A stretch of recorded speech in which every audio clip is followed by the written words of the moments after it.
Do you read Sutter Kane?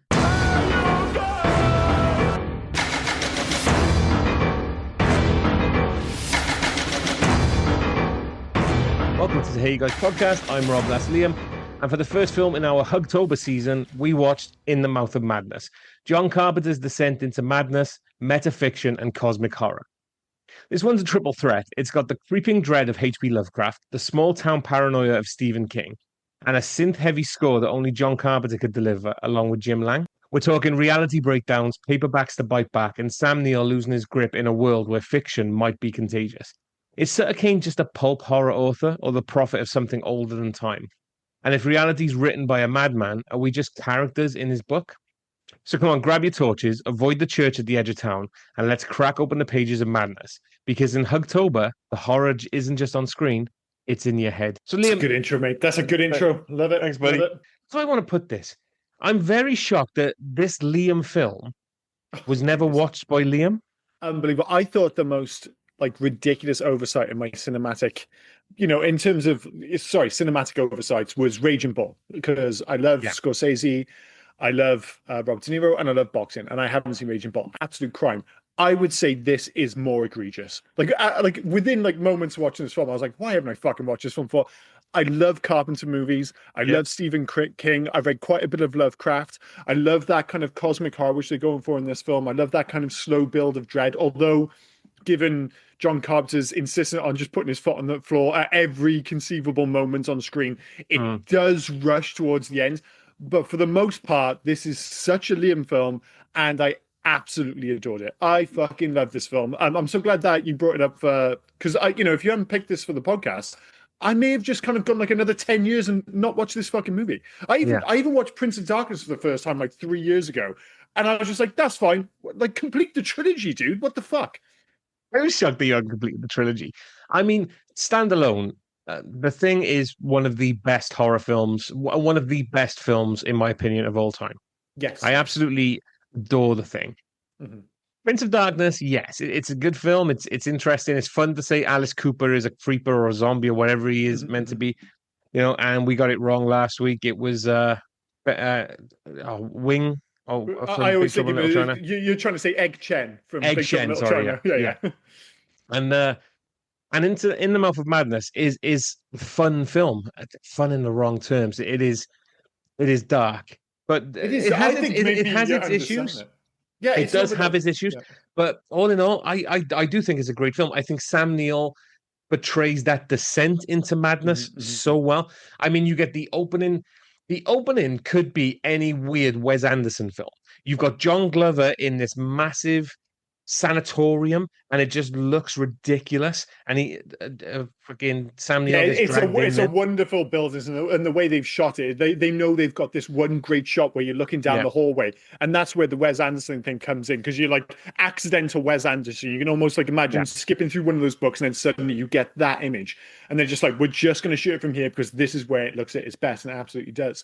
But yeah, you're kind of thrown at the deep end, which is a nod to H.P. Lovecraft's work. A lot of his books are framed in that way, as in, you're introduced to a situation, you have a lot of information thrown at you at the start of this film. You're I have no idea what's going on. And then, of course, you go back to his, introduction to the world of, what's his name? Not Sam Cutter. Sutter Kane. I'm just mixing those two things. Sutter Kane, and we go from there, and we find out as he does, which is very cool. I love a movie with a great framing device. I'm not sure if this is quite up there with the likes of Princess Bride, Usual Suspects, Citizen Kane, and dare I say it, The Lone Ranger, a movie which I have a soft spot for. But if nothing else, has an absolutely fantastic framing device. Yes, taken from the books, but I love the fact that you're just dropped into this crazy world, and you think, oh, this film is going to be, because the nods to Lovecraft in particular with the naming device. This is obviously a play on In the Mountains of Madness. I was expecting this to be cosmic horror right from the off, absolutely lunatic stuff, and then you just go to him being an insurance, investigator, and things, it suddenly kind of peels all that back, and you slowly kind of find your way back into the madness that you get in the last 30 minutes of this film. It's the most egregious thing of it. I say egregious, right? It's mad. You've got, like you said, you explained it beautifully then, and everything about the madness, the descent into madness. You know, Sam Neill's greatness, but then to just all of a sudden just go, fuck me, is that Charlton Heston?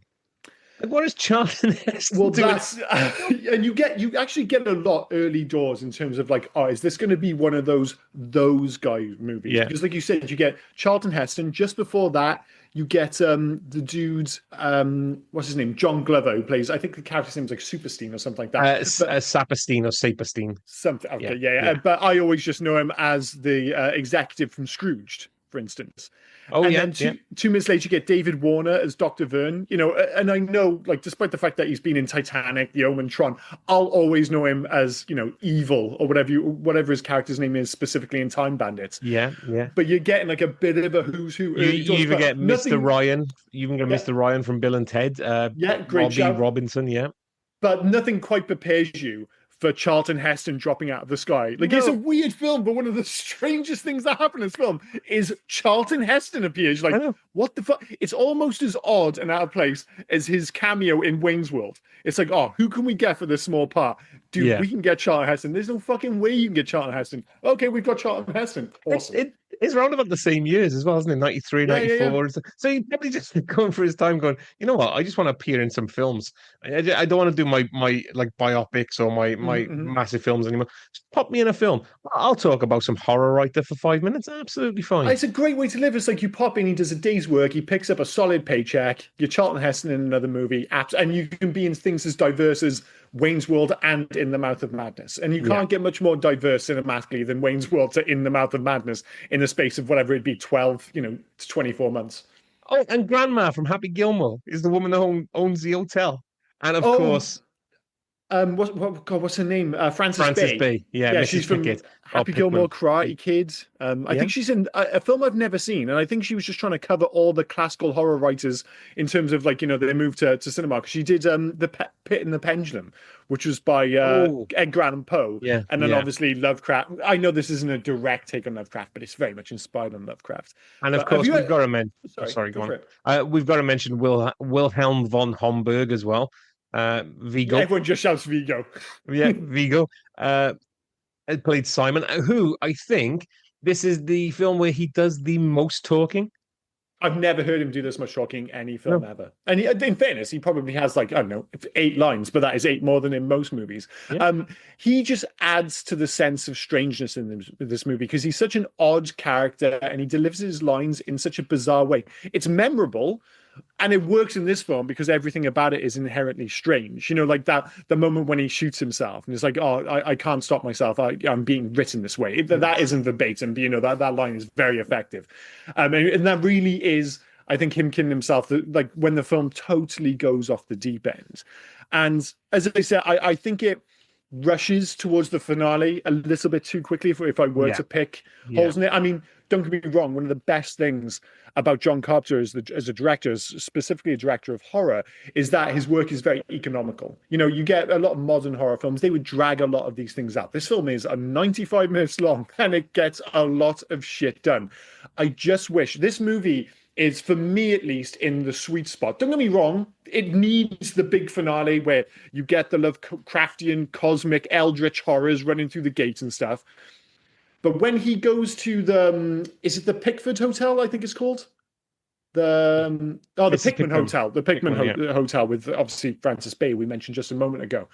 When he goes there with Styles, and things just start getting weird, and it's almost like kind of elevated Twin Peaks. It's like Twin Peaks, but without any of the kind of light-hearted touches, and it Yeah. just keeps getting darker and darker and stranger. For me, that is when there's like a 20-minute period when this movie's at its best, when I'm really like, I don't know what's going on. It's just hinting at all this underlying weirdness without really over explaining it. And I just could have done, it's rare that I say this, that a movie could do with being longer. I could have done with, like, I don't think it's any exaggeration to say like another 15 to 20 minutes of that before all of a sudden on the hour mark, they're like, all right, we're going fucking bonkers now. And we're just going to sprint to the finish line. I just needed a bit more of it when it was in the weird section rather than the truly mental final 30. I think you needed more of Sutter Kane as well. You needed I more think so. explanation from Sutter Kane. Like even like think about it for like a scene where he's typing, and as he's typing and narrating, that's going on screen. So it proves that like John Trent came into the world because he's being typed, because he's being written. It's so meta. It's fucking insane. Incredibly so. Yeah, And yeah, I mean, it went kind of directly to like him typing things out, and he's got that weird demon thing on the back of his head. Like you said, yeah, I think there could have been a slow. Like I like the reveal of Sutter Kane, like the moment at the church with the doors and everything. It's all very dramatic. But I agree with you. I think that, and that leads you back to that additional 20 minutes I'm talking about. It's like Sutter Kane and just hint at weirdness and what's going on, but without really absolutely shooting your load as it did in the last 30 minutes. But yeah. that's not to say this film wasn't like a wonderful watch. I mean, I was trying to think about it, and there's always like recency bias and stuff like that. But I saw, because I was just like, well, I know I had decent reviews, but how do people feel about it now? And of course, you inherently look at like, the best of John Carpenter list. And at the top, you get the usual, kind of suspects. So you've got The Thing, Halloween, Big Trouble in Little China, They Live, and Escape from New York. In more than a few, like my immediate thought was In the Mouth of Madness belongs at the top of the second tier of John Carpenter. So, when you're talking about Assault on Precinct 13, Christine, Prince of Darkness, Starman, The Fog, I saw quite a few lists that snuck In the Mouth of Madness into that top six, like some had it ahead of Escape from New York, others had it ahead of They Live. And after watching this film, I don't think that's an outrageous take. I think it's like quite clear of the second tier. And, if somebody makes an argument that they prefer this to Escape from New York, for instance, I'm not saying I necessarily do. As I said, it's a little bit too fresh. I don't think I genuinely think it's good enough to kind of nudge itself into that top tier of Carpenter. It's not touching, you mentioned earlier, it's not touching The Thing, Halloween. I think probably both of us have The Thing, Halloween, and Big Trouble as our top three. Is that fair? Or you might not have Halloween.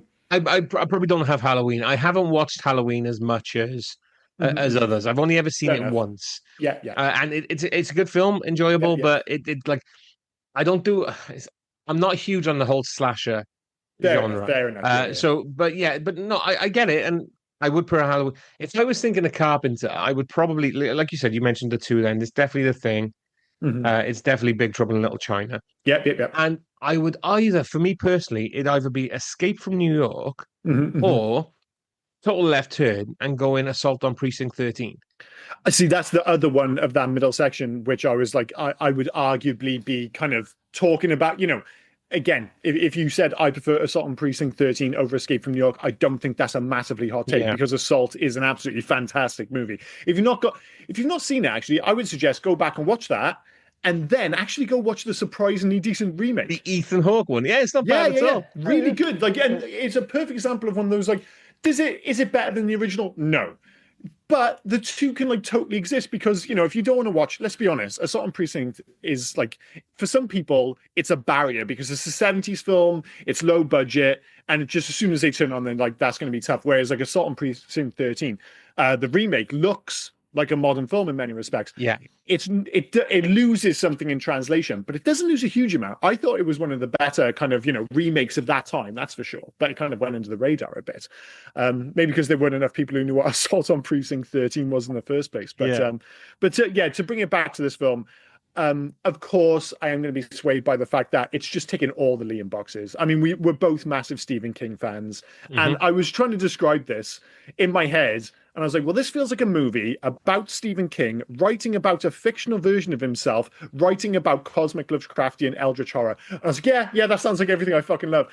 And they totally land the plane on this film. I mean, you could even, because they're friends, aren't they? John Carpenter and Stephen King. They're very good friends. Enough that you can have a dig at him in this film. Yeah. Well, yeah. So I think he was just saying, right, I don't want to just bring Stephen King, so I'll make my own guy. But Sutter Kane writes about a fictional place, Hobbs End, near Maine. We get Castle Rock. New Hampshire. It's so on the nose. Yeah. We get Castle Rock from Stephen King. It's all about the small town horrors. Like it's always something. And John, is his name Trent in this? Yeah, John Trent even said it. It's all about like horrors happening in small towns, and it basically is. And it's so Stephen King. But then it's like if Stephen King had a love child with H.P. Lovecraft, you would get this film. And that's the thing. It's weird, isn't it? Because Stephen King has had his like a movie we covered not too long ago on this podcast when we did The Fog. Yeah. Not The Fog. I Sorry, didn't know. is it The Fog? Am I making... No, we didn't do The Fog. That's John Carpenter. That's John Carpenter. No, The Mist. The Mist. The Sorry. Mist. Yeah.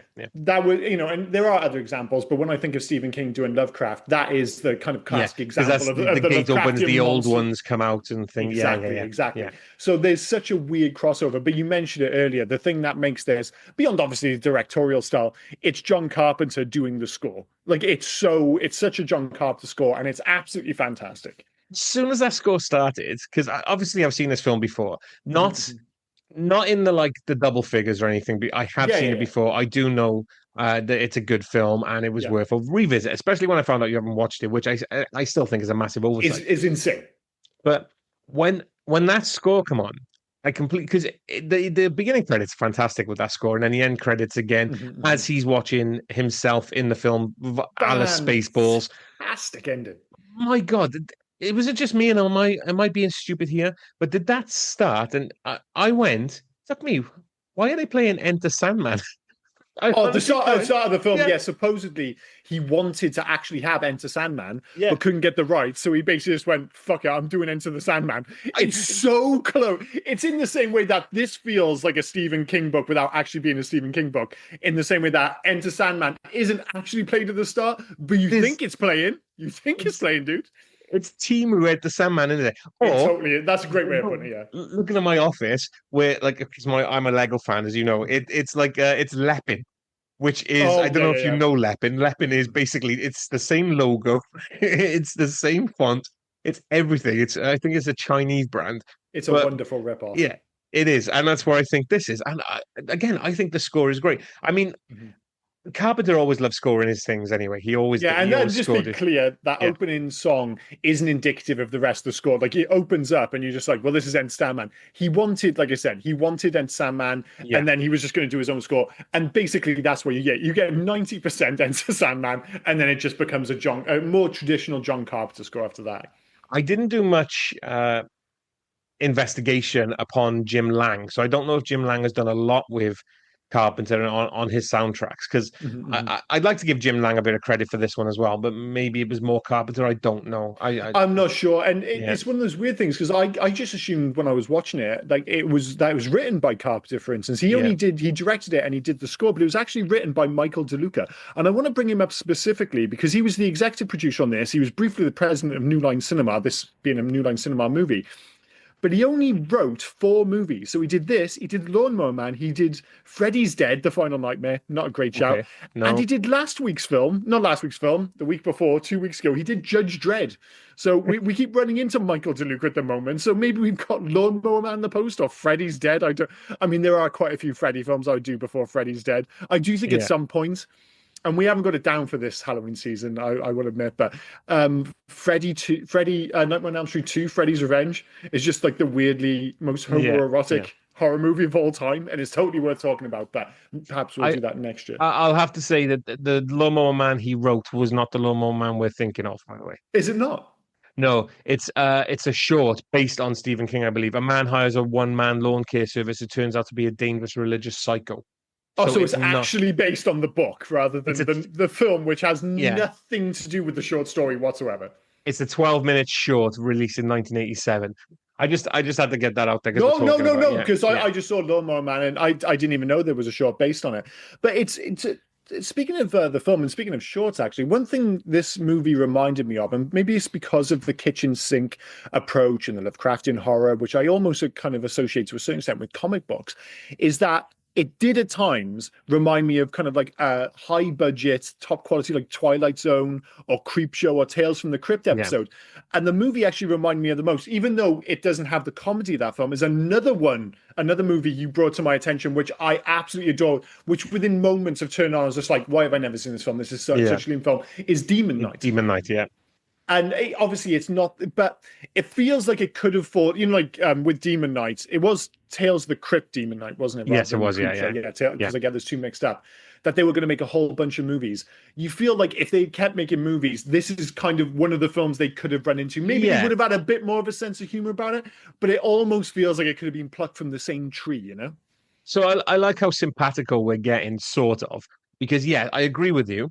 And you Mhm. wrote all them down, but the one I wrote down, I only wrote one down that Mhm. it felt like, and you didn't. It felt more like a Tales from the Dark Side one to me. Oh, yeah. Got Yeah, you, got you, yeah. got you. So and yeah, I mean, Tales from the Crypt, Tales from the Dark Side, Creepshow, any of them, it fits so well in regards to. And you're right. If Tales from the Crypt kept going like National Lampoon, Mhm. you would have this would have eventually been it. But you Which is did such a have. shame. Oh. Uh, so I can't remember when Demon Knight. I think Demon Knight came out after this. I think it like I think 95 it or was like 96. 95, Yeah, 96. Yeah, that's what I but thought. you did have two other Demon Knight ones that went straight to like TV or DVD or Yeah. something, and they were terrible. Bordello of Blood, starring Corey Feldman. Yeah, they didn't have the same No, commitment, did they, as they did with Demon Knight, which is again, just if you're listening to this and you haven't listened to our podcast on Demon Knight, I mean, I would say go and listen to that. But more importantly, if you haven't seen the film, it's Halloween season. Fucking treat yourself. If you have any interest in this film, there's every chance to enjoy Demon Knight with an absolutely star turn from our man Billy Zane, who oh, is, absolutely. a couple of weeks ago we did the Phantom. And there was that kind of reminder almost, wasn't there, with Billy Zane, where you're just like, man, if you got the right roles, like there's a movie star there, you know? And even though he's only in it sporadically, Demon Knight, you can see the movie star there again, can't you? When you watch Yeah. that film, you're like, he just holds the screen and he's such a wonderful shite bag in that film. Yeah, I mean, sorry, I don't want to turn this into a Billy Zane No, no, no. I appreciation mean, podcast, it's but it's quite funny because I recently, like within the last day or two, watched him get chucked out of the hotel. The scene where he goes, "Enough of this cowboy shit, you fucking ho dunk down, motherfuckers!" And he starts dancing on the and oh, it's bless him. great. He's so good in it. But yeah, we need to get back to this film because again, Well, this speaking of film is movie great. stars, I mean, the interesting one obviously is Sam Neill because Yeah, Sam Neill, it's like he's a movie star who doesn't feel like a movie star. It's like it's easy to forget that he was the star of one of the biggest movies of all time. It just yes, so happened that nobody remembers because all anyone thinks of is dinosaur. Like Steven Spielberg suck up all the oxygen in the room. When people think of Jurassic Park, they don't think Sam Neill. They just think Steven Spielberg. And we were actually pretty close to Sam Neill being Bond at one point. yeah. Sorry, go I for it. do. No, no, no. That's fine. I'm agreeing with you because, but what I love about Sam Neill is I love his choices.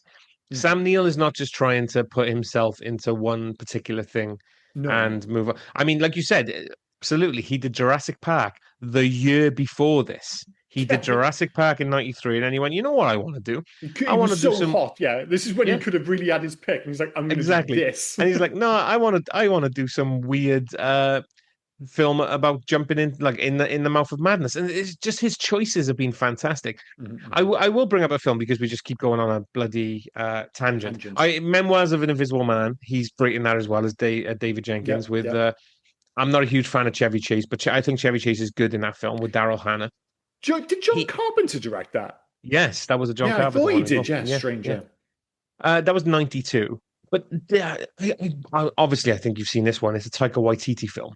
Hunt for the Wilder People was it Yeah, he's called? fantastic in that. He's brilliant. With Julian Dennison, who I always think of as the Fire Fist or whatever his name was from Deadpool 2. Well, he got the Deadpool role 100% because of Hunt for Because the of Wilder this, People. yeah. Yeah. But Hunt for the Wilder People is fun. But what I'm saying is, he doesn't put himself in one box, Sam Neill. No, his tastes are Yeah, eclectic to say the because least. Oh, I sorry. will give it. Sorry, I keep going on. I will give again his due. And as much as I wasn't a fan of this film, I think Sam Neill was great in it. Was Event Horizon. Oh, One well, I thing I mean, always came as we out know, of. I'm a big Yeah, fan of that's what I'm Event saying. Horizon, and in many respects, there's actually a bit of crossover. Like, Mm. obviously, his final role, but in terms of, that Event Horizon is H.P. Lovecraft. it absolutely, it's Yeah, like we yeah, don't quite see the monsters, but you think about the scene when on the video with the yeah. Liberate May and they're all like mutilating each other. It's like, yeah, that's totally Lovecraft, and he did that 2 years after this. So clearly, he was in the mindset of just like, well, this is my vibe, or if he had a corner, it was just weird horror for a few years. But if nothing else, he did arguably, and please disagree with me if you think I'm off the mark here. Sadly, I think this is the last truly, I was going to say great, good John Carpenter film, which is Oh, horrendous because you think about the movies you mentioned there, and his run from like 77 through 95 is fucking unbelievable. Because all those movies we talked about, as great as they are, they all came from between, I think Halloween was 77. right through to 95 with this. So we're talking less than 20 years, and he's made like 10 absolute stone cold classics. So Halloween, sorry, was 78, but you're 78, right. my apologies. Yeah, no, that's fine. But I was mate, like, other than like Vampires is fine. That's a 3-star movie, but it's not good. It's not. I'm not having it as good. no, It's I'm fine. a fan of vampires, though. I am a fan of it. Yeah. I don't hate it, but it. Put this way: when I mentioned that list of those movies, and I mentioned the mid-tier ones, I noticed at no point did you go, whoa, whoa, whoa. Where's fucking vampires on this list, bro? So we need to clarify this a little bit, because you're right. You're right. When it gets to The Mouth of Madness 94, he's done 1, 2, 3, 4, 5 films after that. Okay. Yeah. And yes, this is probably the last true great John Carpenter film. Yeah, I think so. But then he did Village of the Damned in 95, which I think is still an okay one. I didn't mind it too much. I don't think it's great. Okay. Escape from LA, I have fun with it. You have issues with it. I get it. Nobody's making the argument to say it belongs on that list, though. No. I agree. Yeah. Vampires, 98, yes. And then there's a reason why he didn't make a film for 9 years after 2001 when he did Ghosts of Mars. Ghosts of Mars, but he did a film called The Ward, which I've never seen. No, it had honking reviews. Is that the one with who shat on Johnny Depp's bed? What was her name? Amber Heard. Amber Heard, yeah. It was, yeah, The Ward, Amber Heard, yeah. Yeah, it is Amber Heard. Such a fine way to describe her, the one who shat on his bed. Am I wrong? No, it did the trick. You probably could have mentioned like 4 or 5 Amber Heard films. I'm like, I can't remember. She shat on his bed, of course. Unfortunately, that's all that came to mind. But that's fair enough. Again, when you think of John Carpenter, I think I've seen Dark Star. I do remember enjoying that. Then we said Assault on Precinct 13, Halloween, The Fog. The one we never mentioned, which always surprises me that it's a Carpenter film. I say never mention. We probably mention every time we do a Carpenter film. Starman. I did mention Starman is a sorry, I totally. It's quite all right. It's quite all right. On that one. No, Starman being a Carpenter film. It was part of the list. That's all. Yeah. But no, I totally agree with you. It's up there with, Christine. I never knew Christine, which isn't such a weird choice, but I never knew Christine was a Carpenter film until I watched it not too long ago. But Starman feels like a bizarre choice, but it's a great film, Starman. It's a good film for a long time. Surely one we'll cover on the podcast at some point. They made a TV show of that 2 years after.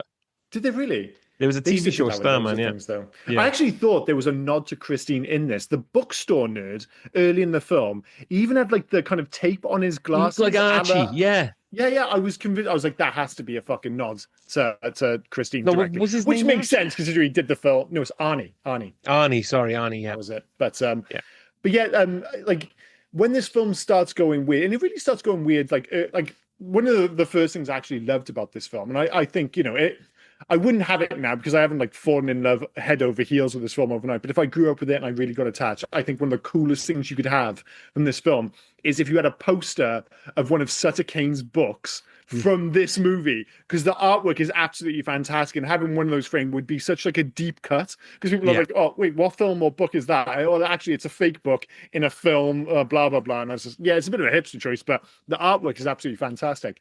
But when this film like really gets going in terms of Sam Neill's involvement, or an element and belief in terms of how weird things are going to get for him, it's when he's reading his books for the first time and he keeps falling asleep, and there's that kind of weird thing like, am I dreaming or am I awake?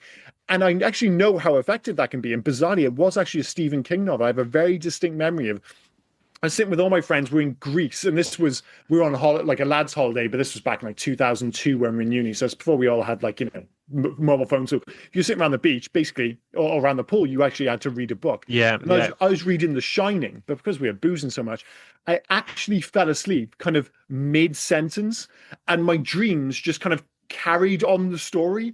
And I remember waking up with a genuine start because it just kind of led naturally into a nightmare. So it was like, when I saw that, I was like, I can totally see how that would happen if you're reading something truly horrific and then you just fall asleep and basically just continue the story in your own way. So I can totally see that, but I do question why he kept dreaming about Maniac Cop. Yeah, that was strange. Yeah, he was totally Maniac Cop.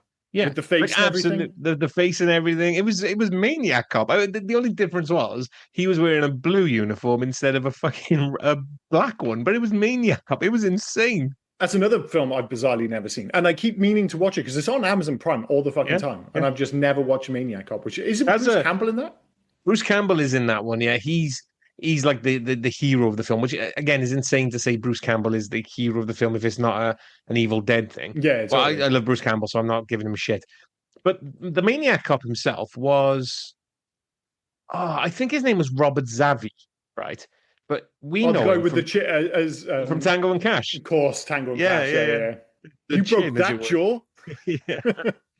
Yeah. Yeah, I do need to watch that. But the thing is, it's only when you get to that point, because obviously you're dealing with Charlton Heston, and there's this kind of like a hint of that love interest between Sam Neill. I keep calling him Sam Neill rather than Trent. And is Yeah. it Styles, the female lead? Mate, that is one of the things that upset me in this film. I don't know why, but Sam Neill or John Trent saying Mhm. Styles over and over and over It's weird because it just whenever I hear Styles, I think of Styles from Teen from Wolf. Teen Wolf. Yeah, that's hundred exactly what. percent. Yeah, why he's I giving couldn't. her a nickname all of a sudden is Well, that was beyond just me. a second name, wasn't it? Yeah, but that's what I mean. But he doesn't call. I think, or maybe they're trying to hint that he does that because I think his friend from the agency, the Mhm. insurance agency, Mhm. his name was Robinson, and he kept calling him Robbie.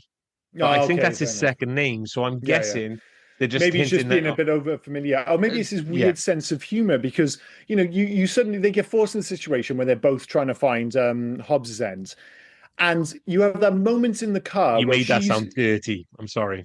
Oh, I do apologize. It wasn't intentional. So they're on their way to, or trying to find Hobbs's end at least, and she Hobbs falls End. asleep. That's why it's making it sound dirty. Hobbs Hobbs End. end. Yeah, Yeah. it does sound dirty in fairness. Hobbs end. Right. So they're driving down the highway. He's trying to find Hobbs End, and he pulls out of his glove compartment what can only be described as a comedy I fucking wrote it clown down. horn. Why would you have a clown horn in your glove box? Why? I was like, they're going to explain this, right? They're definitely going to explain this. No. And what does he think he's got? Like the look on his face suggests he's like, I'm going to wake her up with this comedy clown horn, and she is immediately going to start sucking me off. It's like, dude, that's not going to work. That's absolutely, all you're going to do is upset her. So I've seen this film. We've already said I've seen this film before. I totally forgot that part, right? Mental. When he goes to it, and I use this all the time. I know it's getting stupid now. When he goes to the glove box and he leans over, I thought we're going to see a Chekhov's gun situation. I Mhm. thought because she's asleep, he's going to check to see if his gun is there. Because Yeah, he's an yeah. investigator from the Totally. 90s, they need to have a gun. It doesn't matter. Mhm.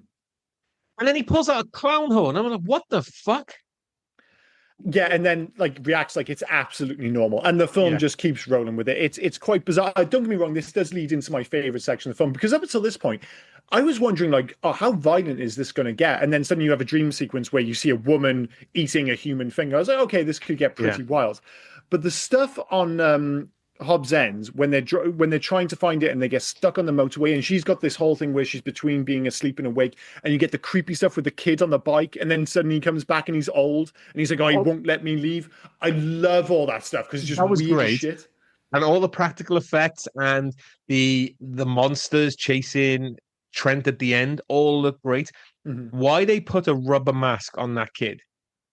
It It's looked awful. I loved it principally and by design, like conceptually. I loved it Yeah. conceptually. I must admit that the mask was distractingly bad. Yeah. And there are Yeah. a few moments, which is a shame because the bits which are truly distracting the stuff that evoke the thing most particularly. Like there's a scene with Styles later on where a head turns around backwards and she's crawling around and you have a long shot and suddenly you're just like, it's so clearly a fake head. And like, it's such a shame because those sequences in particular, that and Miss Pickman at the hotel, that scene actually looks really cool. And when he goes downstairs and the stuff where she's kind of handcuffed to her husband and it all goes proper Why did she horrific stuff. handcuff him to her ankle? Of all the place. That's the thing. I loved that stuff early doors when I'm just like, why is this happening? And I like the fact that they didn't really explain it. And as I said, like, I think that's maybe when it's at its most Stephen King. They even drive over what I consider to be a very Stephen King bridge. I think they're called kissing bridges. To actually get into Hobbs End, they go over that red bridge. They use a very similar one. It's the same bridge in It where Henry Bowers tries to carve his name into exactly into that. Ben Yeah. and stuff. Yeah. So you do see them all over that part of the world. Like when you do drive around Maine, everything just looks like a Stephen King novel. I mean, I'm the fucking dog who actually went to his house in Bangor, but that whole area, go down through Hampshire, New Hampshire, and all that jazz, it just looks like a fucking Stephen King novel. but they do a great job of evoking that. And that's when, for like 20, 30 minutes, the movie just starts going weird. And the Yeah. genius choice of making Samuel's character an insurance investigator, because his like kind of pushback against everything feels much more natural. Like if he was just a dude and all this stuff is happening, you'd be like, well, why is he not freaking out more? But he's mentally trained to be like, this is a setup. And, this guy, Sutter Kane, he's got the money. He's obviously, this is all a send up. It's a massive promotional gig and I'm supposed to fall for it. So no matter how weird it gets, for the longest time, he's pushing back against and going, this is bullshit. But it makes sense because that's what his character would do, because he's looking for the gaps, I get that. And you used the optimum word then of longest time. Mm-hmm. I was going to ask, do you think it went on a little bit too long? Like, you guys are great. Like, I think it was the second time he spoke to Simon before Simon shot himself in the face, and then he starts to believe. He's gone out of this bar. He's gone back to the hotel. He's come back out. The streets are fucking paved with shit. He's walked back into the bar, and Simon's there again. He goes, "You again? You didn't leave." And then he's still, "Oh, you guys are great. You're great." And I'm wondering, like, oh mate, at some point you've got to believe that this might be getting out of hand. In his defense, I think at that point there's more of a manic energy to his performance. Okay, So he's almost doing it out of spite. Like at that point, like earlier in the film, I think it's brilliant in so much that he's generally like, this is bullshit. This is bullshit. This is a send up. No, I don't care if there's the church there and all that other nonsense. This is all just a performance. I think by that point, he is saying those things, but I don't think he believes it anymore. Like he wants to, but he's like, there is a manic energy to his performance. He's just like, this is so fucked. It can't be real, but he knows in his head, this is well beyond the performance. So I think it is that. But I actually go for it. When Simon walks into the bar the first time, yes, and Sam Neill's already there because he's gone, I don't know, to decompress or look around, and he's having a pint, and he says to Simon, "Do you want a drink?" There's nobody in this town. You see the townspeople come up to the church and Sutter Kane and and that's when he has the drink and stuff like that. Who gave him the pint? I have no idea. That's a great shout. There's no suggestion that there's anyone in there serving him at all, is there? Yeah, because you do get obviously with the hotel owner, but at the bar, it's like, is there somebody serving him, or is he just going around the back and be like, fuck this, I'm serving myself? You don't even know there's townspeople until they all just arrive. Yeah. And I appreciate that because they haven't been written yet. So the story of In the Mouth of Madness is the townspeople come up to attack the church. That's great. So he probably hasn't talked about them yet in the book, so you're not seeing them in the town. But is it just written then and that's why it's getting meta? Is it just written in the book by Sutter Kane that he's there having a drink, but we don't know who served him? I think that maybe he doesn't even realize that he's just appeared there. And that's the thing, when I'm watching the film at that point, I don't know he's a character. This is the first time I watched it.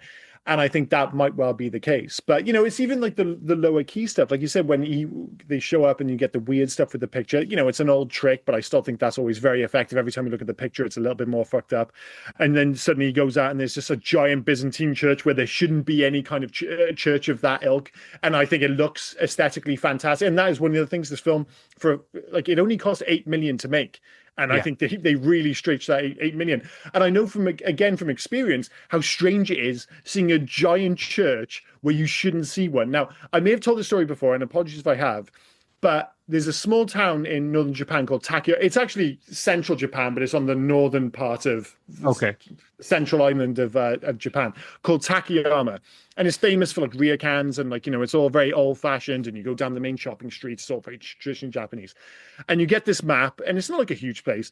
And you're looking, and of course, it's got like pictures of all the major sites. And because it's like quite a small little town, they're all like, it's a little kind of like village, which is kind of showing you, kind of like St. Fagans, but like a really pared back version. This is what a village would have looked like in 1600 in Takayama. So you're getting these little pictures for pretty minor things, because there's not a huge amount to see in the town, even though it's absolutely gorgeous.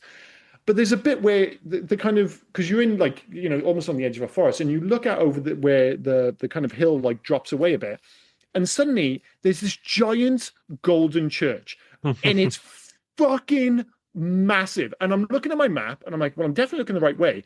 And there is nothing on the map to say, and this is again a map which has this tiny little church on the corner. It's on the map, and suddenly I am looking at one of the biggest, one of the most gold fucking churches I've ever seen, and it's not on the map. And I'm like, am I having a fucking stroke? That is there, right? To the point where I'm just like, well, we've got to walk there, and you're walking up.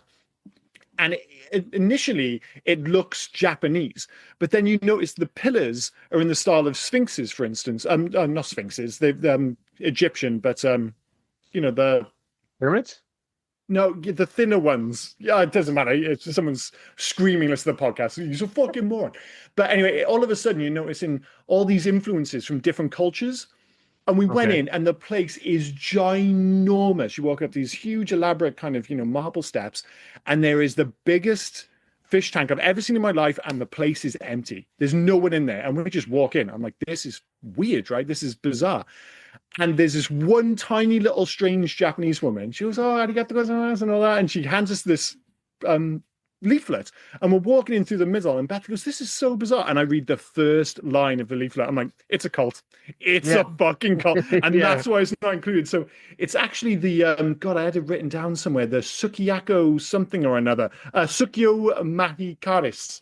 And some people consider it a religion, but obviously the people of Takayama very much consider it a cult because they don't have it on any of the maps. And it was just like in this film where you're just like, that shouldn't fucking be there. And then you walk in, just like, I feel like anything could happen at this point. As soon as you're talking about it, I wanted to make a Scientology joke.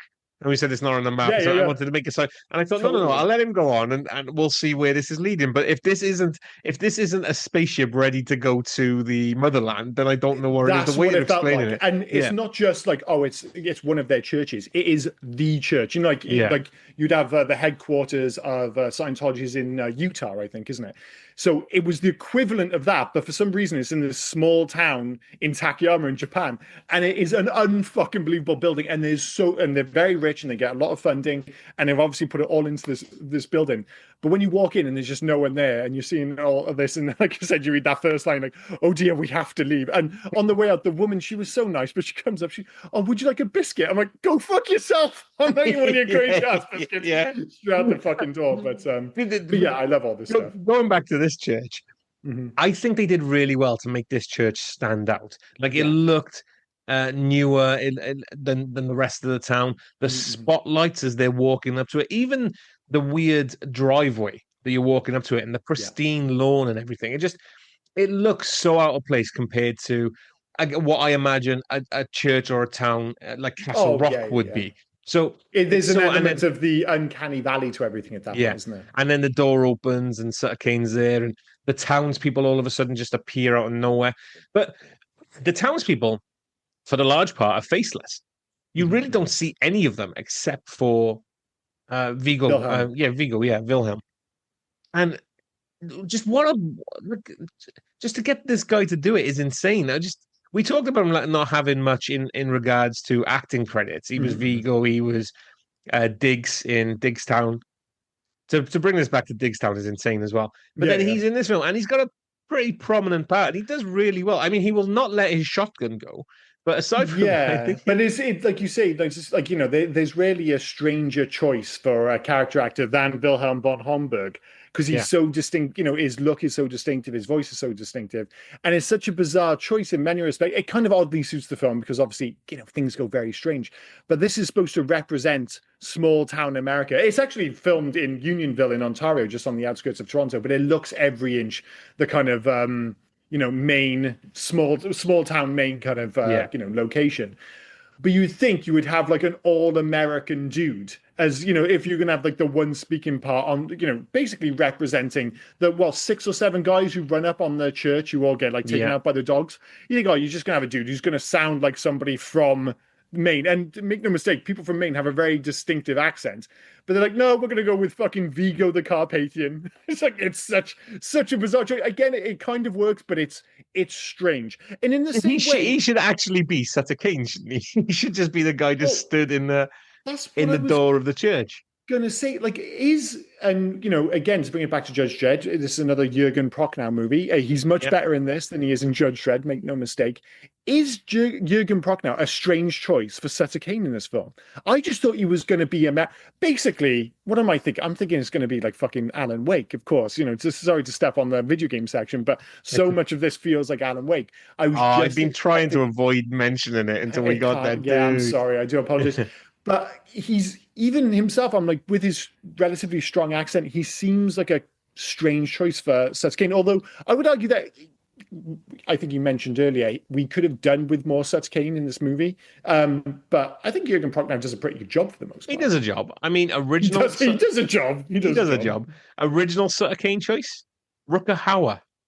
Would have been much better. Much better. They would have given him more to do, I think. If it was no offense to Jurgen Prochnow, He's but fine. I think if it was Rutger Hauer, they would have given him some more to do. If nothing else, that confirms unequivocally that they were interested in a dude with an accent. He was like, I'm having accented dudes in these roles. Rutger Hauer, I mean, I think he is a better actor, and he's a more interesting screen presence. I think he would have been great in this film.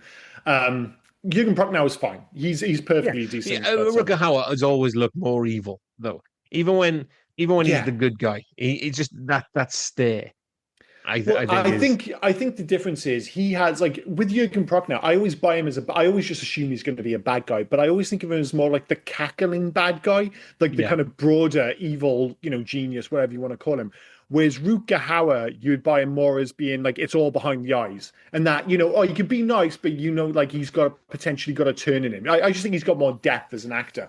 And it's a shame, God damn, see, now you've said it, I'm like, I would have much preferred, Rutger Hauer in the role, but like you said, he serves a purpose, and really what he does is he opens the door, both literally and figuratively, to the absolutely batshit last 30 minutes. And one of my favorite sequences is when Sam Neill is trying to get Styles in the car when things really go batshit in town. Yeah. He punches her twice in the space of 20 seconds. And I always say, and I'm not talking about domestic abuse here, he was forced into a situation. I'm just like, I feel like he did the right thing, because I also wouldn't touch a child. But if I woke up and the little kid from The Grudge was over my bed, I'm fucking opening up with punches. I'm not asking questions. I'm not like screaming. I'm just punching my way the fuck out of there. The same with what's the movie with all like the weird little kids? Is it Village of the Damned? Village of the Damned, yeah. All the blonde-haired kids and stuff. Yeah, I'm just punching them all. I'm just punching until I realize. Same with Children of the Corn. If you're the couple, like Linda, not Linda Blair. Oh my God, Sarah Connor. Oh yeah, Hamilton. Linda Hamilton. If you're the couple that have driven into this town, there's no adults, and then you're being chased by kids with sickles. Yeah, swing away. Absolutely swing away. And I think, considering how mental things are going, I thought the two punches he delivered were completely acceptable. I mean, he make no mistake. Oh, sorry. He probably felt justified when she came around the corner of the car upside down. She probably thought, that was like like we mentioned Alan Wake. There are hints at this, especially when he can't escape the town and it starts going real body horror stuff. It actually goes a little bit Silent Hill at times, and that sequence in particular. But one of the strangest things I think in the whole film, after he punched her twice, is when she swallows a full set of keys. Yeah, I'm just like, wait, whoa, how the fuck did she swallow them? No water, not a key, a set of keys. I'm like, there's no way they're going down. There's just no fucking way. Do you know how she was able to swallow them? No idea. They were made out of pasta. Were they really? Yeah. Well, that makes sense. I don't think they were supposed to be in the film. So we're going to assume that they were supposed to be real keys, and we're supposed to live in a world where that is a conceivable action for somebody to say. Because I knew they were made out of pasta, because I did a little bit before I watched the film.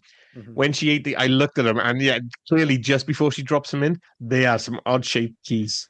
Well, that's actually quite reassuring, considering it's absolutely bonkers. But yeah, I love the stuff just after that when he keeps trying to leave town. It's a movie I've mentioned a few times, Dead End, horror movie I absolutely love, which basically takes that concept and runs with it for 90 minutes. You're constantly driving down the same road. You can't escape the road. It's a similar thing. He keeps driving down the road. He keeps ending up in town.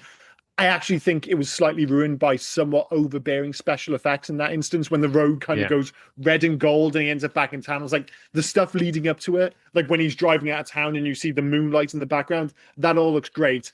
and then it goes a little bit hokey, for lack of a better term. But I love the concept all the same. You know, when they were driving in to find Hobbs End, and she looks down out of the window as she's driving, and she sees the clouds, and then the clouds become the road. Yeah, great stuff. It is great stuff. But do you think the clouds wouldn't become the road until she looked down? Like, would she just be going another 20 hours, and it's like, fucking hell, look at the clouds so we can make it the road? Maybe. But at that point, everything's very straight. I mean, to bring it back to Alan Wake briefly before we obviously mention it in the video section, I think the most Alan Wake thing in the whole game is when Sutter Kane like rips a hole in himself and in the world, and you can actually see the pages of the book and everything. Yeah. I mean, if anything, when Sam Neill looks out through the rip, and it's like I said, it's the pages between. It is great. That stuff Remedy have clearly just taken directly from this film. I'd be surprised if they hadn't. If anything, you've started playing Alan Wake 2, haven't you? Yes, I have. Yeah, like literally 2 days ago. I started playing it 2 days ago. Watched this film and text you and said, and I didn't tell you like the name of the film, but I text you and said, if we don't say the same fucking name of the game ridiculous. For this film, it's ridiculous. We might as well just skip that section because we've already said it. But yeah, the sequence when he's in, because I'm not sure how much you played it, but there are a section. I've just found, so spoiler alert if anyone wants to play it, I've just found Alan Wake. So I've just killed Nightingale. And you know, he's in that room, like, and he's typing, like it cuts to that a lot. It's basically exactly the same as Sutter Kane in the church, like with the red walls and everything. It's very, very similar. So it does feel like it's taken directly from that. And it's the whole kind of snake eating its own tail. It's like the inspirations have come back around, and it's like at some points I'm like, I don't know who's inspiring who anymore. When you consider Lovecraft, Stephen King, John Carpenter, Remedy Entertainment, it's just like everybody's inspired by it. It all comes back, I suppose, to Stephen King and Lovecraft, I suppose, but. It's all stuff I love, so I have no issue with that whatsoever. Right. So, sorry, before we move on, we're talking about John Trent. I'm going to bring it back to the film a little bit, get us away from Alan Wake. But John Trent, I just had to ask a question because we've said Sam Neill is great in this. He's fantastic in it. But there were 5 actors considered for the role. And I just want to ask, do you think any of these, and it's the thing we've done before where we said we can't see anyone else being John McClane for argument's sake. Richard Gere was originally going to, could you see, but I think because this is a bit of a different take, could you think? Oh yeah, and I've only just watched this film, so this isn't like Die Hard or Terminator when you're like, oh, O.J. Simpson could have been the Terminator or something. It's like they're so embedded in my head now. It's like, Indiana Jones is maybe the ultimate example where you're just like, no, I'm not having Tom Selleck as fucking Indiana Jones, despite the fact I'm sure he would have been fine. But go for it. So 4 of the 5 actors feels like an archetype. They went for some sort of archetype. They didn't get it because they went with Sam Neill, which is completely different. And then the one actor is totally left field. But Tom Berenger. Not a bad show. Michael Keaton. I like it. Yeah. Gabriel Byrne. I like that too. Yeah, I can. So actually, Gabriel Byrne would have been much better as Sutter. Yeah. Sutter Kane. Yeah, he'd been great as Sutter Kane. Ray Liotta. So the 4 of them feel like the archetype. So they do again. Feel like sorry, I'm just going to say this. I actually think Ray Liotta would have made a great Sutter Kane again. I don't know. I mean, we've said it before. We did it in Field of Dreams. Ray Liotta just felt like he was just going to snap the baseball bat in half and stab Kevin Costner to death. Yeah. So it suits it in this. Yeah, Sutter Kane is a lunatic. So maybe. But I do think that the 4 of them are the archetype they're looking for. They're all like young Tom Berenger looks like Ray Liotta to me. Yeah. But then, James Woods. James Woods could have been him.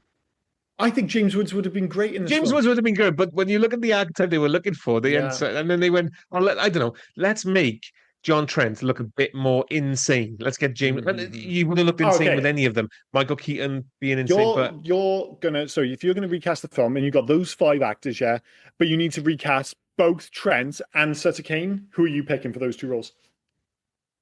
Okay, so I think you're right. I think Gabriel Byrne is Sutter Kane. That's my Sutter Kane for sure. I think that's without question. Because I think even though Ray Liotta could do it, I don't think Ray Liotta character has the patience to do. Yeah, I can buy him as a psycho. Do I buy him as a writer? Perhaps not. No, fair enough. No, Gabriel. So we're in agreement with Gabriel Byrne. Yeah, Gabriel Byrne. Yeah, and I don't know because I would say Michael Keaton or James Woods. Me too. Yeah. It's between those 2, and I can't quite decide. I think it's really fucking fun with James Woods, and the more we talk about it now, the more I'm like, man, we're gonna have to do fucking vampires on this podcast. I think it's James Woods. It's James Woods. I with it. Like Michael Keaton. There's certain films. There was one where he played like some random tenant Meg Ryan. He just has this air of like just sinister about him. Yeah. And I don't know, and saying like I him just being just John just Trent. seeing like make no mistake, like Michael Keaton losing his shit is just Yeah, always entertaining. You think about him like losing his shit in like Batman '89. You want to get yeah. nuts? Come on, let's Yeah. get it. Obviously, Beetlejuice, all these things. He's good at doing a bit of a mental breakdown. I think he'd be really fun. I just think he maybe looks too on the edge. He's going to struggle more with like the straight man bit, perhaps. But like, don't get me wrong.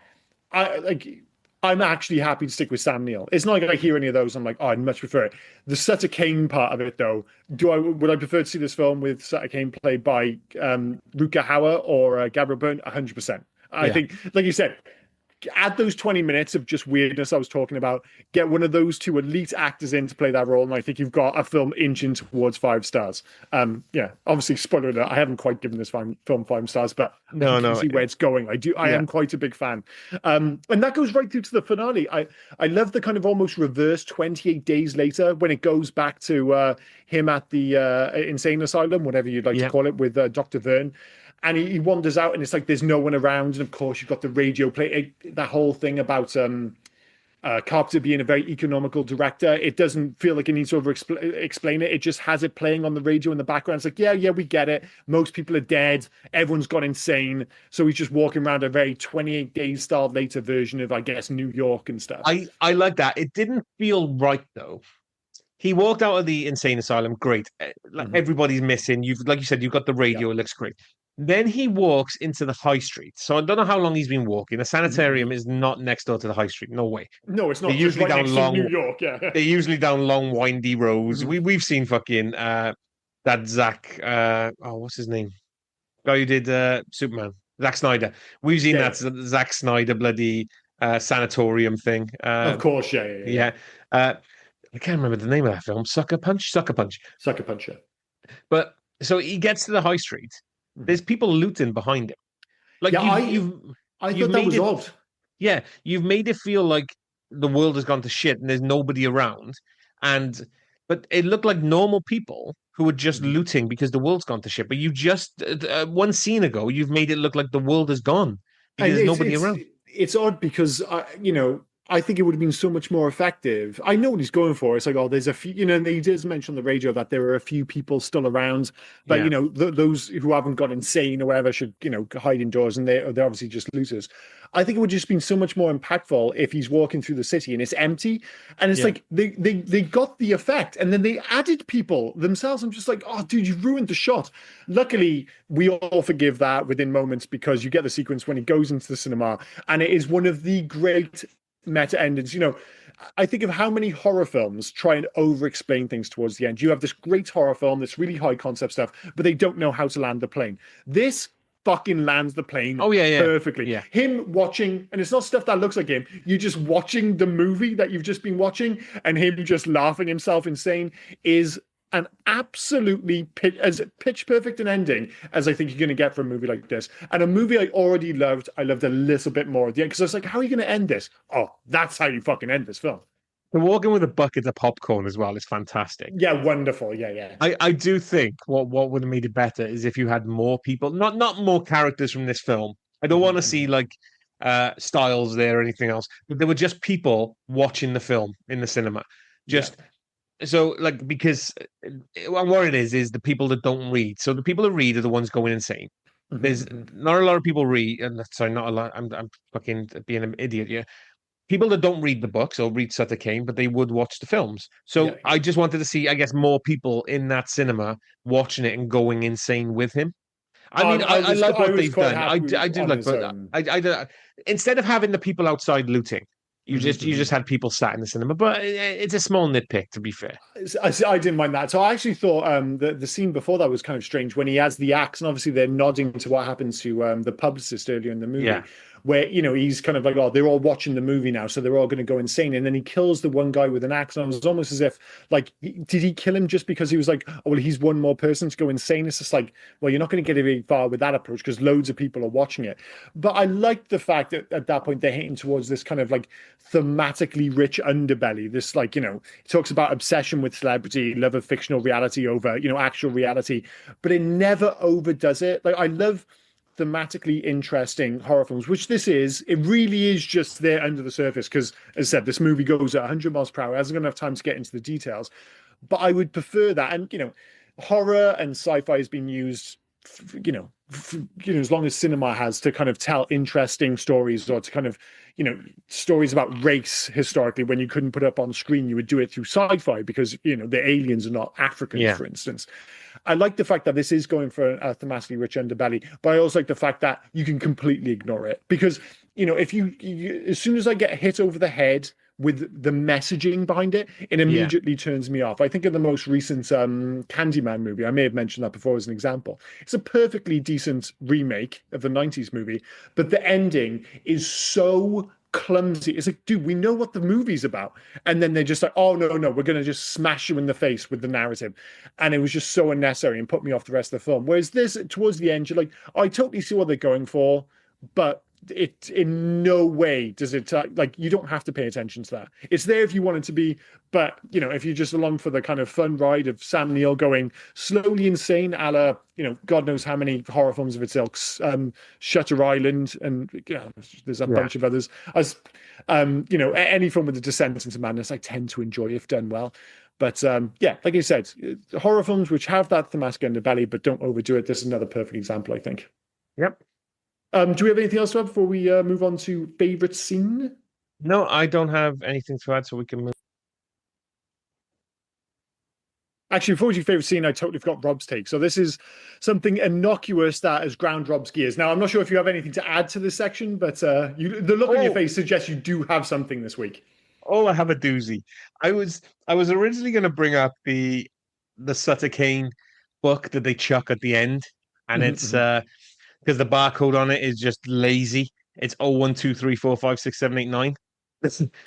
Yeah, that is a deep cut. Fair enough. Yeah, that's very lazy. But then it's already in facts that it's all Sutter Kane's books are that barcode. Okay, that's kind of then that was because I already read the facts. But no, when Sam Neill or John Trent is looking at the books, and he sees something that nobody seems to have ever seen before. He sees a pattern on the books. So he decides to rip the pages off and then cut them. Yeah. You remember that scene? Yeah. Yeah, he's ripping all the covers off and he makes like an image of this make-believe kind of state almost between Maine and New Hampshire. Yeah. How do you cut with scissors? Yeah, he cuts like a fucking lunatic. I mean, No, it's not the fact that he cuts like a lunatic, like he's going nuts. He is holding the scissors with his thumb, his middle, and his ring finger. Oh, that's crazy. I didn't even notice that. What the fuck is that index finger doing? And it's going to get cut off. It really it does feel like you're needlessly putting it in danger. I actually noticed in that sequence when he's ripping all the covers, in one of them he actually takes a few of the pages with it as well, and I don't know why that bothered me. This isn't a nitpick by any suggestion, but did you notice that the paperboy is played by Hayden Christensen? I did, yeah. At the end, well, originally when I read that as well, I thought it was the kid at the beginning of the film. You keep seeing, but no, it's the paperboy at the end. Yeah, Mr. Genius. I didn't even realize I was Hayden Christensen. So I was checking the cast list afterwards. Like, oh, fair enough. His first credit, I believe. Oh, fair enough. Favorite scene for me, I know the kid on the bike is kind of weird, but it's arguably driving into town because it's my kind of weird, and that's when the movie really gets going, as far as I'm concerned.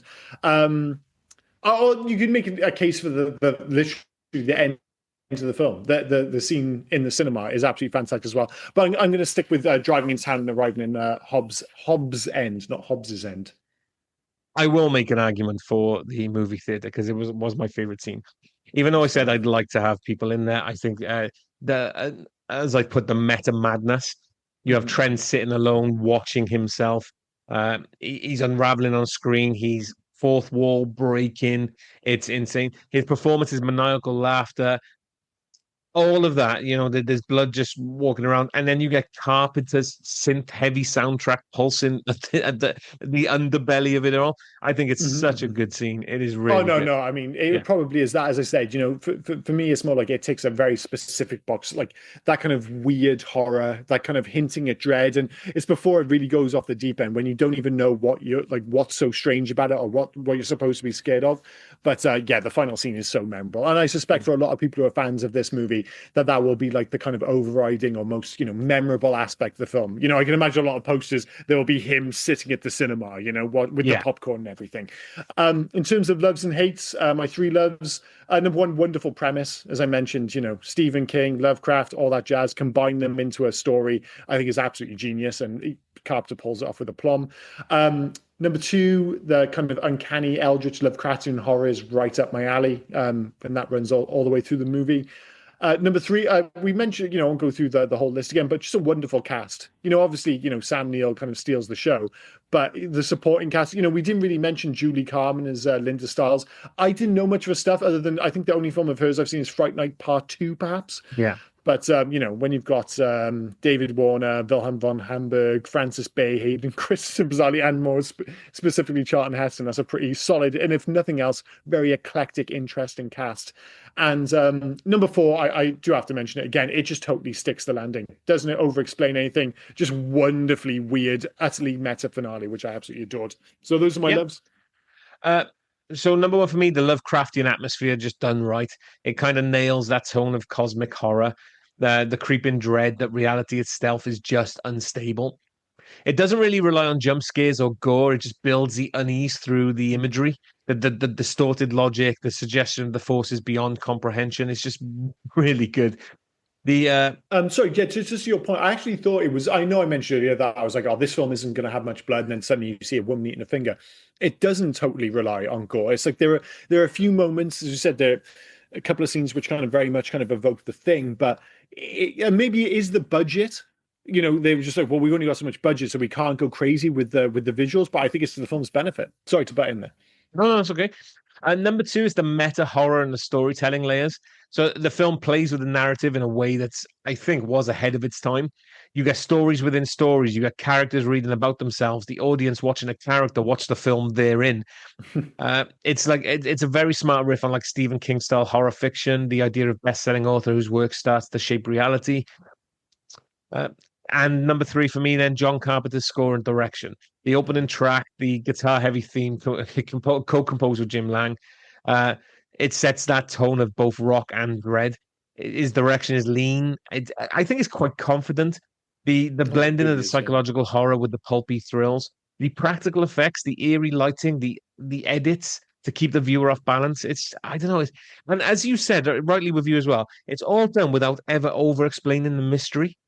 Yeah. You don't need to over-explain everything. So I think, well, I know they're my three because I've written them down, but I can't think of anything that I could say that makes this film feel so good. Yes, it's not a 5 by any means stretch or anything, but it's such a good film. It is really good film. Yeah, well, it's like you say, it's a kind of reminder, and I think I was just concerned because I always almost think of like Carpenter as falling off the deep end once he goes into the 90s, but it's easy to forget that there are a couple of good movies in here, and this one in particular, whether it be his last really good film, I think that's probably true. But make no mistake, it is a really good film, and there's a reason people kind of talk about it amongst Carpenter's finest work. Not everyone, but a lot of people seem to have a real soft spot for this film, and it reminds you of why he was so beloved in the first place and why his horror films feel so unique. It is his Edison style. It is his pacing. You realize you're like, oh, I am watching a John Carpenter film. I just don't think anyone directs horror quite like John Carpenter. There are other great horror directors, but his style is so unique. I'm not saying it's the best,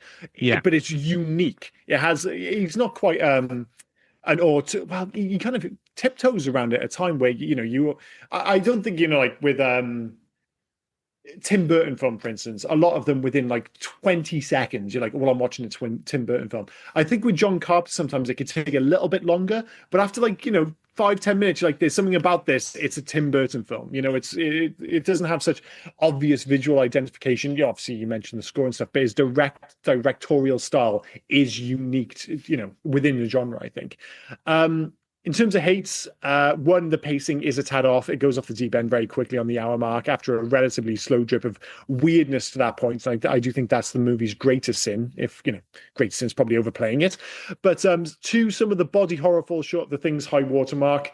Mentioned earlier, when Stiles comes out of the car, it just looks a little bit ropey. Yeah. For the most part, this film totally belies its 8 to 9 million budget and looks fantastic. I think it makes really weird, wise choices with the kind of Lovecraftian horde at the end of the movie, where you only see hints of it, and they had to put it on like a track, and they were like running them through, and they created the real size, kind of almost life-size monsters, if that makes sense as a saying, but you know what I'm going for there. Yeah. But by only kind of showing glimpses of them, it never feels hokey, and you can never see the kind of limitations of the budget. I think, if anything, this film, would this film be better if it had like a 30 million budget instead of a 9 million budget? I'm not convinced it would be. I'm really not. No. And number three, we mentioned it a couple times, and it feels a little bit mean at this point, but can we do better than Jurgen Prochnow as Sutter Kane? I think we've both decided yes, we can, in fairness. So those are my three hates. Number one for me, same as you, the pacing and the structure can feel disjointed, especially like the middle act, it kind of meanders. The transition. It's weird how we have different approaches. I love that bit. I wanted it to meander more, but never mind.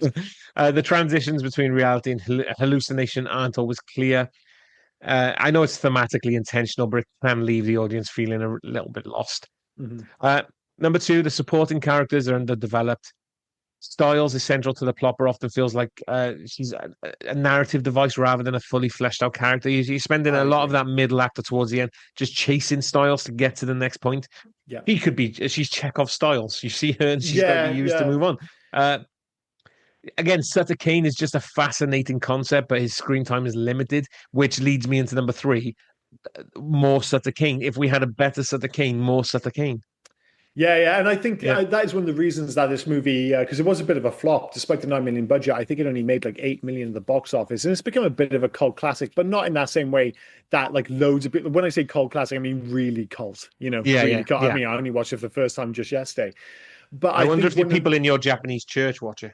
Oh, maybe. But, one of the reasons I think this is both loved and overlooked by many is the fact that, as you mentioned just then, that it doesn't always explain itself. Now, I think that's a strong point, but I think if you're not a fan of Stephen King or you're not familiar with Lovecraft's work, it might all feel a little bit overbearing, and you just kind of dropped into things, and you just like these things are happening, you've just got nowhere to kind of moor yourself, so to speak. As I said, I actually think it's to the movie's benefit, but I can see why for some people it might not be to everyone's taste, but it is what it is. Any alternative titles for this film? Don't get excited though. A lot of them are like something to do, like you're in a place of madness kind of thing. Fair enough. Although the first one is a bit different. So Argentina, In the Mouth of Fear.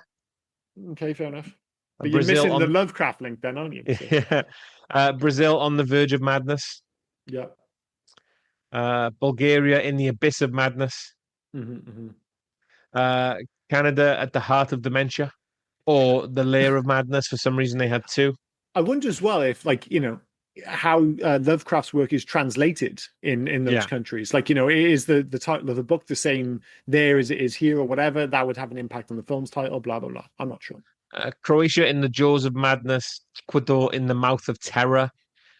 France, The Den of Madness. Germany, The Forces of Madness.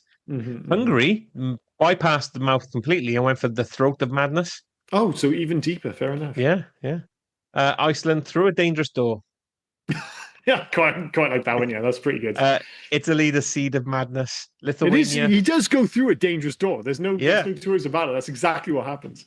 Lithuania, Madness in the Jaws. So again, we're just round about the mouth area. Peru, On the Verge of Madness. Mm-hmm. Portugal, totally. I don't know if they're missing the points. Satan's Bible. Yeah, no, it doesn't really work. Work. Slovakia, In the Grip of Madness. Yeah, there's definitely a vibe going on here. Yeah. There's a theme. until you get to Taiwan. Oh, sorry, Sweden first, In the Shadow of Fear, and then Taiwan. Trembling Black Hole. Trembling Black Hole. Yeah. Sounds a little bit too seductive as far as I'm concerned. Last one, Vietnam, In the Mouth of Hysteria. Oh, fair enough. Well, I think I preferred Iceland's one out of all those. Any facts for this film? We've already covered a couple, but yeah, we've covered. Well, Jesus Christ, learn to speak, Rob. We've covered a couple. So, hob is an old word which was used to refer to the devil. We've already said that the Devil's End sounds even dirtier now. We've already said this is the Apocalypse trilogy, so I'm not going to go that again. I've already covered Asta. The building used as a mental institution at the beginning of the film is actually a water filtration plant in the beaches area of Toronto. It has been the scene of other movies, including The Island Fortress and Undercover Brother. Filming can no longer take place inside this building following the September 11 terrorist attacks on the USA. Why? I don't know. Sorry, it's just it's bizarre. I guess because it's a water filtration plant, you can sure. Poison the water. They poisoned the water hole. The Mrs. Pickman creature was shot as a miniature. Originally, it was a man in a suit, but John Carpenter didn't find it convincing enough. Mm-hmm.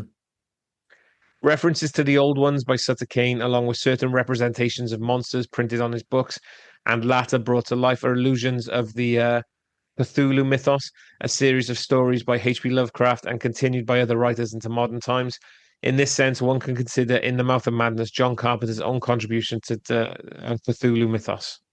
Yeah, Cthulhu's like the one thing, I think even if you didn't know H.P. Lovecraft is, that seems to have kind of lived on in popular culture. Most people know who Cthulhu is, especially when it comes to like board games, video games, stuff like that. Nerd culture has a lot of Cthulhu in it for some reason. Yeah.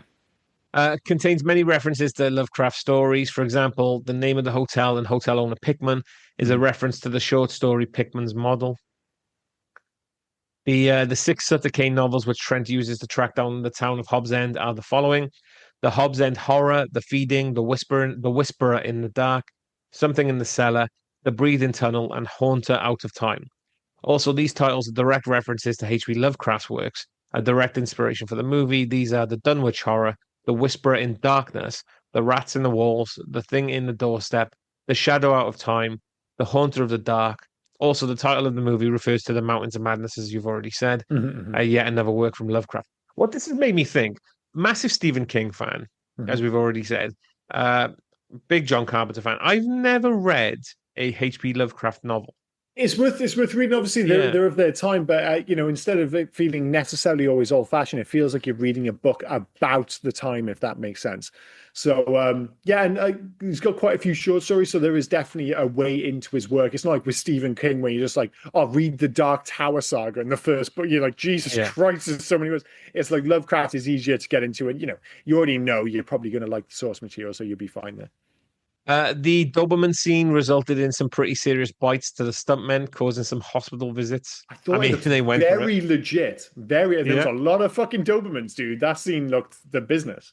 I was just thinking it was like one of those sequences now. It was like it'd be done with CG. Instead, it's like a bunch of dogs clearly biting dude's arms. Just because you're a big fan, the baseball card in the front spokes of his bike in this scene is a 1990 Fleer Brady Anderson. Nice. Yeah, there we go. There you go. And there's something that's very American, having baseball cards in the spokes of your wheels. Make no mistake about it.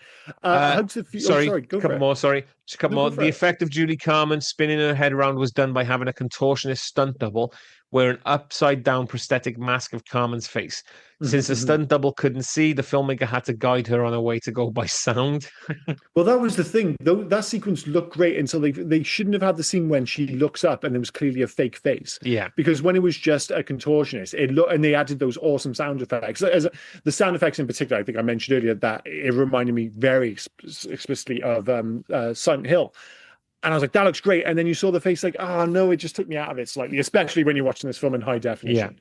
Yeah. Which I should mention, by the way, if you're listening to this and you've got this far and you're like, well, I'm listening to the podcast, I've not watched the film, you can find the whole movie in high definition on YouTube for free at the moment. That's how I watched it. Yeah. No adverts, nothing. It's just the whole 95 minutes of the film in high definition, ready to rock. So if you have any if you've come this far and you've still not seen the film, YouTube for free at the moment. Fair enough. Just two more from me, then we can move on. So, when Jürgen Prochnow lets the monsters from the other side into our world, originally in the script, the entire town was sucked into the other side. When this proved to be too costly, an effects artist over at Industrial Light and Magic recommended that instead he tears himself apart like a paper. And finally, the dozens of monsters featured towards the end of the film were a combination of men in suits, animatronics, and a full-sized wall of creatures. It took over 30 people to operate the monsters. Very awesome. Yeah, the original ending definitely sounds like it has more than a hint of poltergeist about it. You know, and the house Yeah, kind of gets sucked into like the you know, whatever dimension. And I think that was really expensive because they built a set, they built the like a miniature of the house, and then they sucked up with like an industrial style vacuum cleaner. yeah. And I think they just shotguns it bizarrely to add some of the visual effects, and it looked awesome, but I think it was very expensive. So yeah, they probably made the right choice there. That's it. That's it for Oh, me. fair enough, fair Facts. enough. Yeah. Every time I try to butt in, Jesus Christ. How to Future, so this is where we ask question, remake, sequel, Let It Die, Leave Well Alone.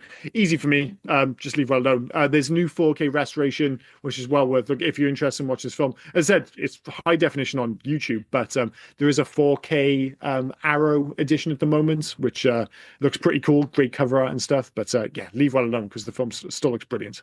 Like most of So, John Carpenter's films. yeah, totally agree. Leave well alone. It's a film of its time. It's part of that trilogy, as we keep saying. We Mhm. don't need a remake of this. I don't think you can do anything like this that's as meta as it, because it's just not going to work this day and age. I just leave it alone. It's 100%. fine where it is. Yeah, Yeah. 100% agree. Make a change to this way. That's question. If you're going to make one change to make this better, what would you pick? For me, it is easy. It's just pacing. As I mentioned, another 10 minutes of things just being slightly off at Hobbs' End. I know you found that bit meandering. I really enjoyed it. I would have happily had another 10 minutes. But this does lead into where we largely agree is a bit more on Sutter Kane and maybe a different Sutter Kane. But I'm going to stick to the just one. So I'm going to say just a little bit of work on the pacing there. Pretty much, yeah. So my change was more Sutter Kane. So if you gave him more screen time and character development, you could have deepened the dread, you could have sharpened the satire, you could have raised the stakes.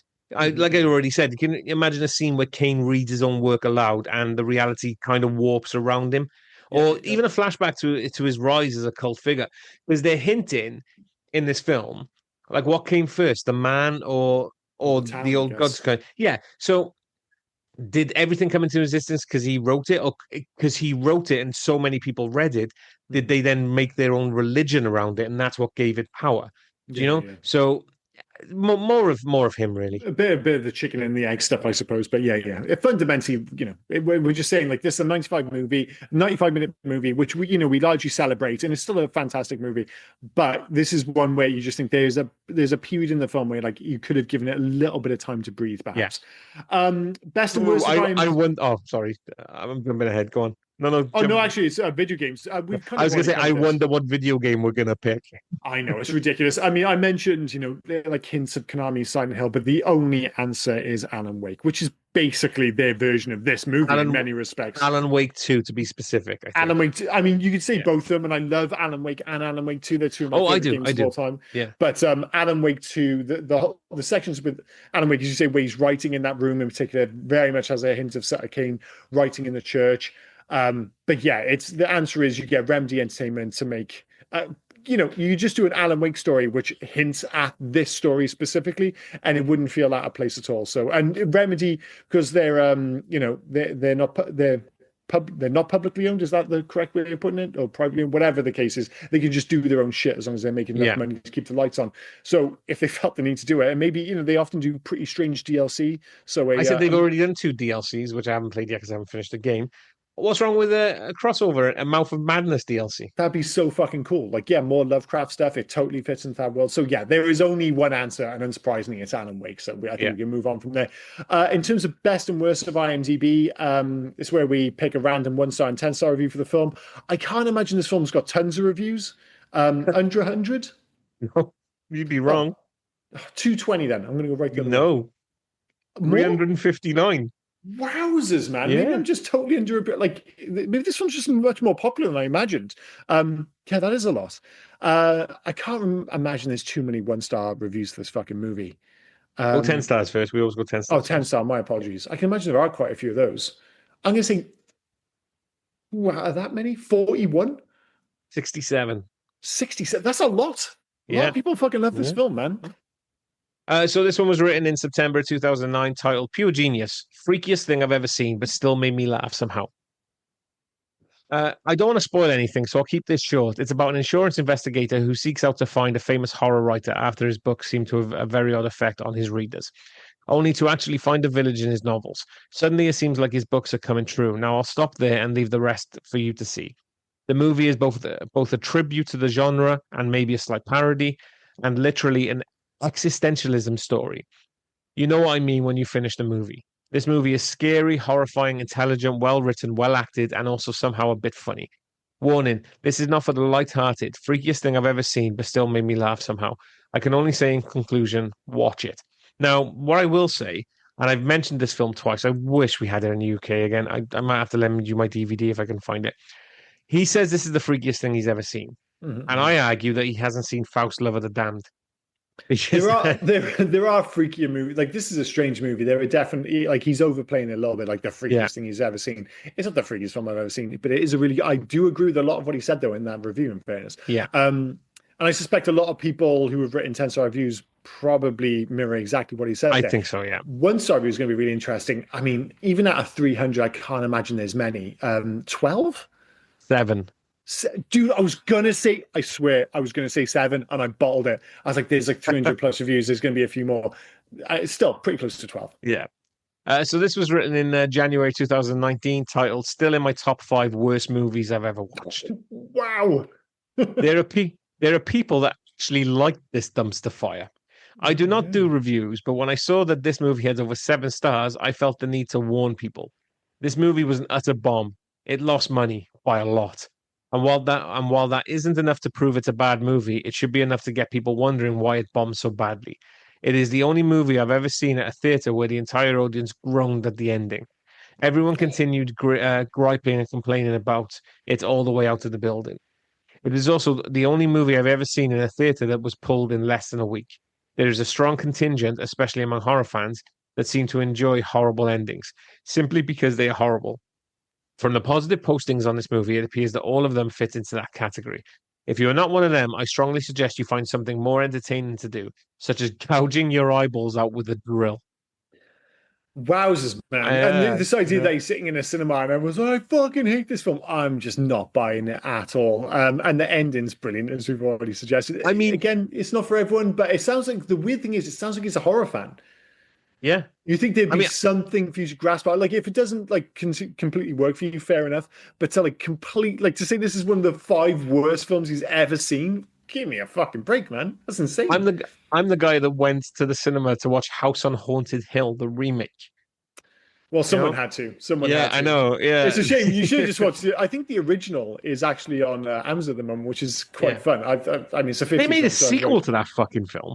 Of course they did. That was the era, wasn't it? It would have been straight to Yeah, DVD nonsense. I did you yeah. watch that as well? I did watch it. Of Yeah, course you did. Of course you did. yeah, Was it terrible as well? yeah. Yeah, yeah, of course. And mind you, saying that, House on Haunted Hill, the remake, it had a pretty good cast from what I recall, right? Yeah, it was Was Jeffrey Catherine Rush. He Zeta-Jones was in it? no, that was The Haunting with Oh, The Haunting. Yeah, I'm yeah. mixing them up. My House on Haunted Hill apologies. was the one with Jeffrey Rush. I think Yeah, yeah, Famke Janssen was in it. yeah. Jeffrey Combs, the reanimator, was in it. Yeah, The Haunting was a slightly higher caliber of movie, but still wasn't Yeah. great. Still No. wasn't great, sadly. This leads us into our own ratings and recommendations. We've been hinting around this quite a lot. Neither of us giving it a five, but I tell you what, I'll be amazed if either of us give it a three, because I know for a fact I'm not. It is a 4-star film, and I will 100% be recommending this to people. As you mentioned at the top, it's almost amazing that I hadn't seen this film before. I've already told two people that they should watch this, as you know, if they're looking for a Halloween movie. So it's an easy four for me and an easy recommend as well. I totally agree in regards to four as well. It's definitely a four. And recommend is hard because I don't know many horror fans. But Oh well, no, but yeah, no, but but if that's if fair. somebody was going to as I've said, when it comes to recommendations, it's always if somebody comes to me, should I watch this film? If somebody's asked me, should I watch this film? Mhm. 100% yes, you should watch this film. Yeah, and I would say like I've gone beyond that where like I know one of my friends is like he's into horror films. It's that season, and I've like actively sent him a message being like, dude, you know, we've done this on the podcast. And he listens to the podcast as well. So it's like, you know, they're nudging him in the right direction. But I've literally said it's like you really should watch this film because it's very good. And again, Yeah. available on YouTube for free at the moment. So yeah, that has been 1994's In the Mouth of Madness, the first part of our October season of Halloween podcast. Next week, my choice, the year is 1992. Oh, 92. You might get it. You might well get it on the second one. The director's Francis Ford Coppola. I've been tiptoeing around this movie for a while. Fucking Francis Ford Coppola doing a film for Hugtober. Yep. I'm lost, dude. I'm lost. It stars Gary Oldman. Oh, I'm not lost. I've never seen it. Is this where Keanu Reeves gives us one of the best English accents you've ever heard? Is it Dracula? It is Bram Oh, Stoker's okay. Dracula. Yeah. It's a really interesting film because I'm not sure if any movie I can think of so perfectly walks the line between being terrible and brilliant. I'm still not sure, and I like this film unabashedly, especially the first half, which is like it's fantastically watchable. It doesn't necessarily mean it's good. It's so strange because Gary Oldman is giving a fantastic performance, but he is swinging for the fences, and he's playing alongside Keanu Reeves, who is also oddly watchable, despite the fact that he's clearly quite bad in this film. Yeah. The second half totally goes off the rails. Winona Ryder's English accent isn't much better. It's a strange pantomime take on wonderful source material, and I'm like I said, I think it's very hard to say objectively if this is good or bad, but I think it's going to be really fun to talk about because It's going to I be like interesting. it, but you might well hate it, and I would totally understand. So I've never avoided it for any reason. I've never not watched it thinking, oh, I'm just Mhm. going to be shit, anything like that. I've just never watched it. So it's going to be Yeah, no. interesting to see. It's just never come up in like, I mean, if I've seen it on TV, it's halfway through or anything like that. So it's pointless watching it. So I've never come across it. Well, the thing is, its level of success and its impact on society. I think a lot of it you'll be aware of because it's been parodied so many times, and you think, oh, Yeah. they parodying the source material. It's like, no, they're parodying this version of it. And as you often get with Francis Ford Coppola, he takes very big swings, and this is one of his biggest ones. And I suspect it might be the kind of movie where you'll really like bits of it. Other bits you'll just find absolutely insane, and you might well not be sure to score it or rate it or whether you'd recommend it by the end. But I'll be very interested to get your feedback because, as I said, as somebody who likes the film, I'm not even sure if it's good. But I haven't seen it for a couple of years. It's available on pretty much everything if you fancy giving it a go ahead of the podcast. It's on Sky. I'm pretty sure it's on Netflix and it's on BBC iPlayer at the moment. So, yeah, free to watch on any of those. So you should be good to go. And as I said, despite my criticism there, it is, if nothing else, 100% worth watching because there is something with one way or another you're going to take something from this film. So yeah, please do join us next week for our second part of our October season of Halloween podcast as we look back at Francis Ford Coppola's absolutely bonkers Bram Stoker's Dracula. Anything else to add before we wrap this up? Yeah, we've had a mail from one of the listeners, Steve Richardson, and it's a shout, to be fair. So he messaged us the other day saying, I can't help but notice this 80s Chuck Norris gem is yet to feature. I would love to hear your thoughts on this classic. Some notable points. I haven't said the film on purpose for a minute. Some notable points. It's Chuck Norris, canon, trying to retcon the failure of Operation Eagle Claw. Uh, the failed mission to rescue hostages in Iran. It starts as an accurate enough portrayal of the events, but then descends into Chuck Norris mayhem. It's about 45 minutes too long. He's really selling this film. It features Robert Foster as a Middle Eastern terrorist. Back Alan on board. Silvestri's score is sort of a banger of synth patriotism. And number Totally five, back on board. yeah, and number five, Lee Marvin. It's Operation Fuck. Delta Force.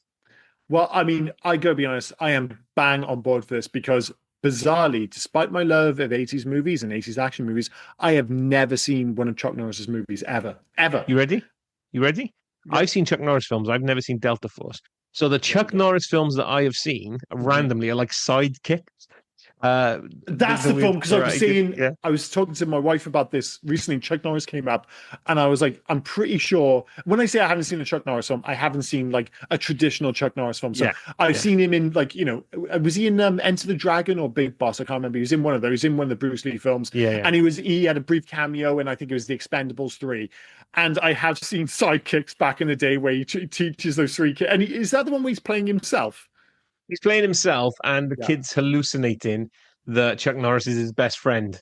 Crazy stuff. Yeah. But I've never seen what I guess most people So never seen like consider. I've never seen what is it? Walker Texas Ranger. I've seen Walker, but when you think of Chuck Norris, especially the 80s, you think of like was it Lone Wolf McQuade, Missing in Action, Code of Silence, the Delta Force, obviously. Mm-hmm. There is one I have seen of his, and it's him and what was his name? Fucking Lou Gossett Jr. Okay. Like it's Fire something or other, and it's about them. I want to say The thing is, grabbing a right, dare I skin. say this, because you mentioned all those names. I remember Missing in Action as being a film, and I remember Delta Force.